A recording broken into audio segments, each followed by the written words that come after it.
Concept society people ఇది కానీ దాని నుంచి ఏమైనా డీవియేట్ అవుతున్నామనే చర్చ ఏమైనా ఉందా sir? First of all Gafoor గారు చెప్పిన దానికి నేను ఏకీభవించట్లేదు సార్.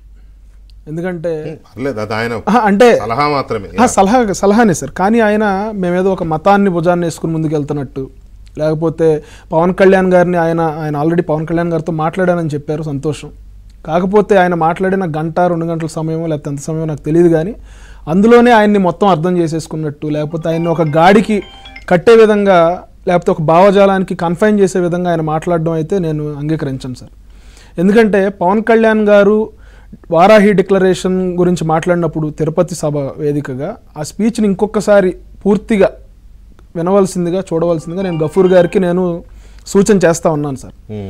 ఎందుకంటే అందులో ఒక మతాన్ని వెనకేసుకొస్తూ, లేకపోతే ఒక మతాన్ని కించపరుస్తూ, లేకపోతే ఒక భావజాలాన్ని కించపరుస్తూ ఒక మతం మీద దాడి చేయండి అనే విధంగా పవన్ కళ్యాణ్ గారు ఎక్కడ చెప్పలేదండి.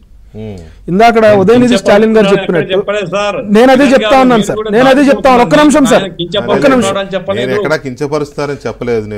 సార్ నేను అదే చెప్తా ఉన్నాను సార్, నేను అదే చెప్తా ఉన్నాను. మీరు ఉదయ్ సార్ ఎదుగుతారు సార్, ఖచ్చితంగా ఎదుగుతారు, మీ అందరి కోరిక నెరవేరుద్ది, ఖచ్చితంగా ఎదుగుతారు. కాకపోతే ఈ క్రమంలో మీరు ఆయన మీద ఒక మత భావజాలం, ఒక నిందేయటం అనేది కరెక్ట్ కాదు సార్.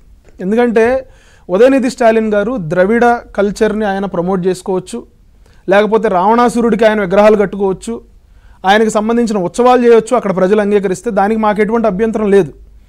కానీ ఆయన ఇంకొక మతాన్ని, లేకపోతే ఇంకొక ధర్మాన్ని, లేకపోతే ఇంకొక ప్రాక్టీస్ని నేను ఎరాడికేట్ చేస్తాను, దాన్ని నేను వైరస్తో పోలుస్తాను, కరోనాతో పోలుస్తాను, లేకపోతే డెంగ్యూతో పోలుస్తాను, కలరాతో పోలుస్తాను అంటేనే ఇక్కడ అభ్యంతరం సార్.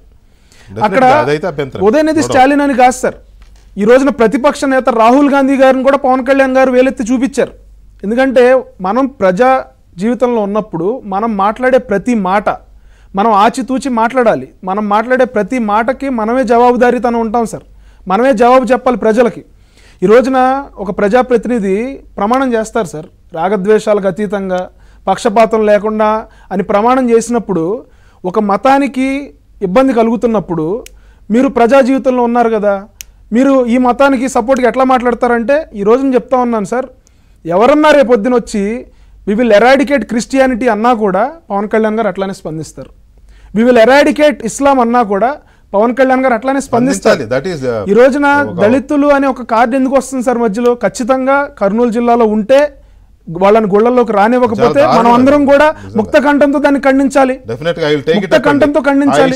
నేను చెప్తాను ఇప్పుడు మళ్ళీ I will take it up. Kurnool జిల్లాలో గఫూర్ గారు చెప్పింది అక్కడే కాదు, ఇంకెక్కడైనా ఉన్నా సరే వీ హ్యావ్ టు దాన్ని ఎరాడికేట్ చేయాలి, దాన్ని నిర్మూలించాలి. గఫూర్ గారు నిజంగా మీరు మంచి పాయింట్ చెప్పారు, నాకు బాగా గుర్తు. గతంలో మన రాఘవులు గారు అప్పుడు ఉమ్మడి రాష్ట్రంలో ఉన్నప్పుడు యాత్ర చేశారు 2 గ్లాసుల విధానం మీద. నేను అప్పుడు ఫాలో అయ్యాను కొన్ని జిల్లాల్లో. చాలా రెవల్యూషన్ ఇది వచ్చింది అప్పుడు, నో డౌట్.